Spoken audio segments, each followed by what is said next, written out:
equals does your device need fixing? We offer a free diagnosis. We pick up and deliver right to your door, no calls or travel needed. We send you a quote before repairing, and only go ahead if you approve it.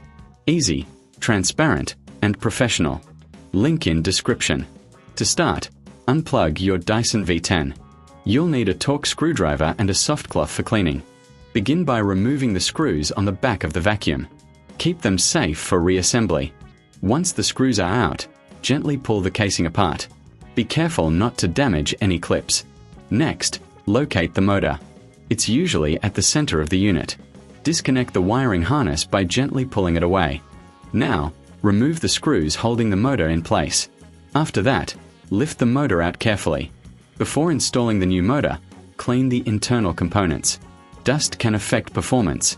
Check for any visible damage while you're inside. Now, place the new motor in position.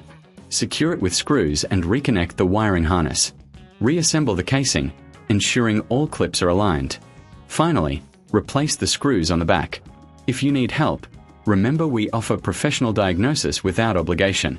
Enjoy pickup and delivery at your home, with no calls and no travel required.